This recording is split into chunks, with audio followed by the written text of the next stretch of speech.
승강기 내에 항균 필름 과연 효과가 있을까?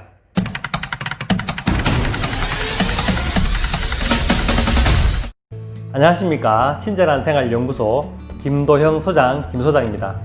오늘은 코로나 때문에 아파트 승강기 버튼에 많이 부착되어 있는 항균 필름에 대해서 이야기해 보려고 합니다.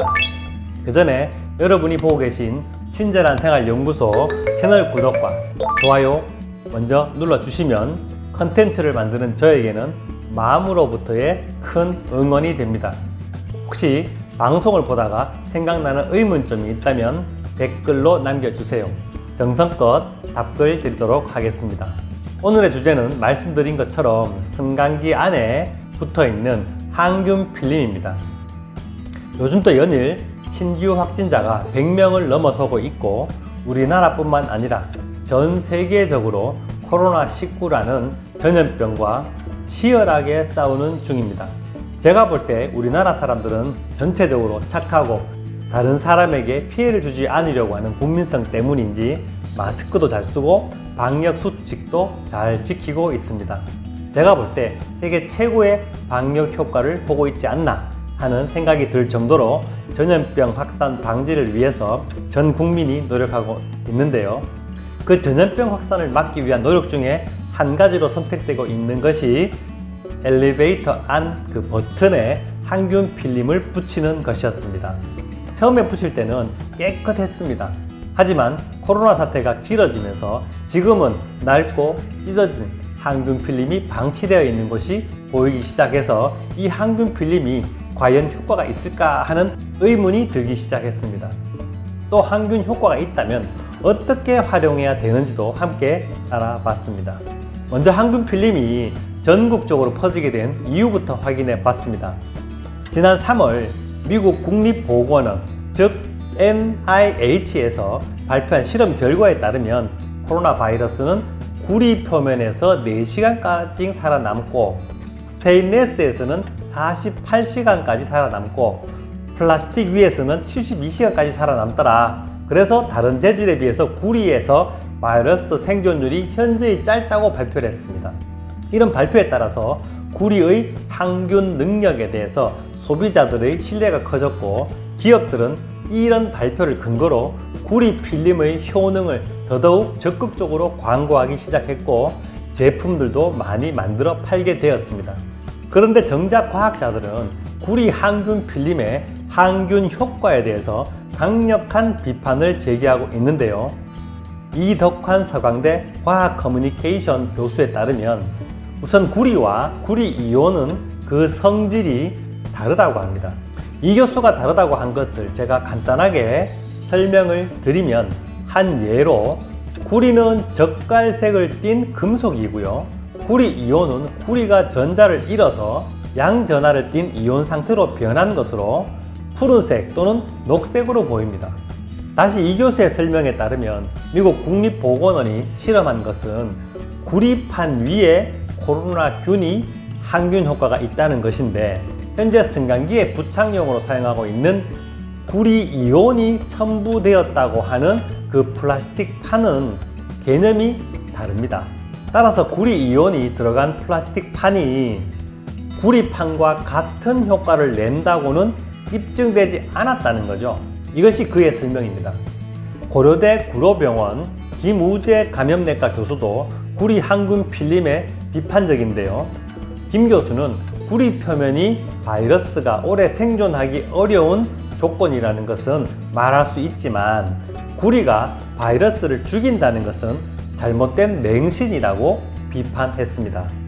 그리고 미국 국립보건원의 발표도 자세히 보면 구리 표면에서 바이러스가 최대 4시간까지 살아있다고 했습니다. 구리 이온이 들어간 항균 필름과 우리가 말하는 구리판과는 같은 효과를 낸다고 할 수 없다는 거죠. 구리 이온이 들어간 항균 필터가 구리판과 같은 효과를 낸다고 하더라도 앞사람이 구리 이온이 들어간 그 항균 필터를 만진 후에 최소 4시간 후에야 항균 효과가 나는 것입니다. 그런데 실제로 승강기의 버튼은 많은 사람이 수시로 만지게 되잖아요.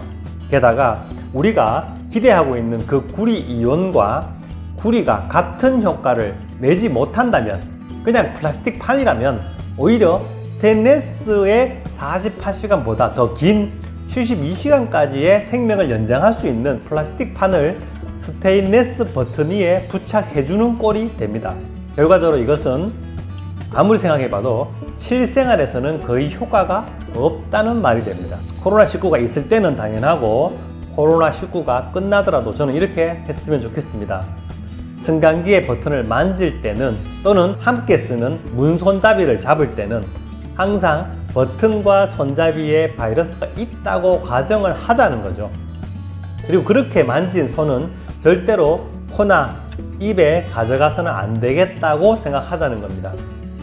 손을 씻을 수 있는 곳은 가능하면 손을 자주 씻고, 자주 씻을 수 없다면 손소독제나 알코올을 사용해서 손을 닦는 것이 많은 사람이 만진 그 항균 필름을 믿고 손 관리를 하지 않는 것보다는 안전할 것 같습니다. 게다가 요즘 엘리베이터를 타보면 이미 오래돼서 헤어지고 찢어진 필름을 보게 되는데 항균이라는 그 목적과는 아주 맞지 않는 것 같습니다.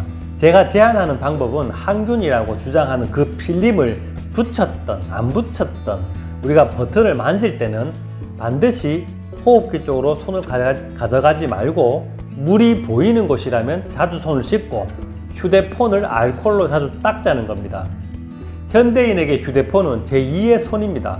손을 씻고 휴대폰을 만지면 휴대폰에 있는 바이러스가 금방 손으로 다시 묻습니다. 따라서 손을 씻었다면 휴대폰도 알코올 성분이 있는 물휴지로 닦든지 알코올을 뿌려서 닦든지 해서 손을 자주 씻는 보람이 있어야 될 거 아닙니까? 그리고 끝으로 건물 관리자들이 승강기 내부를 소독할 때는 분무기를 뿌리는 방식보다는 수건에 약재를 묻혀서 닦아주는 방법이 더 효과적이라고 합니다.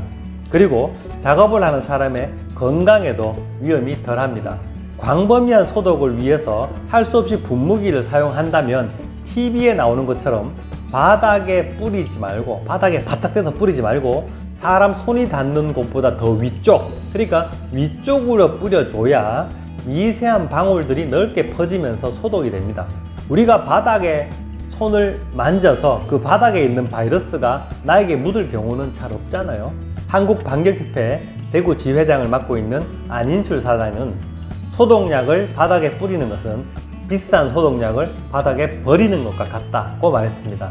정리하면 승강기 버튼에 더러워진 항균 필름은 떼어버리고 자주 소독제를 헝겊에 묻혀서 닦아주고, 이때 승강기 버튼뿐만 아니라 문고리나 계단 손잡이나 사람의 손이 닿을 수 있는 곳이라면 모두 같이 헝겊으로 닦자는 거죠. 이용자 입장에서는 승강기 버튼이나 문손잡이를 잡을 때는 언제나 바이러스가 있다고 생각을 하고 마스크를 잘 쓰고 손을 자주 씻는 것이 나와 나의 가족을 지키는 길이라고 생각됩니다. 추가로 분무 방식으로 방역을 한다면 분무 약재는 손보다는 높은 넓은 면적에 펼 수 있도록 위쪽으로 살포를 해야 방역에 도움이 된다는 얘기를 드렸습니다. 오늘 준비한 내용은 여기까지입니다. 지금까지 영상 재밌게 보셨다면 또는 좋은 정보 얻었다고 생각하신다면 오른쪽에 구독 버튼과 왼쪽에 좋아요 버튼 눌러주시는데 돈 들지 않습니다. 시간이 2초 정도 걸립니다. 그럼 친절한 생활 연구소 김도영 소장, 김 소장 물러가겠습니다. 감사합니다.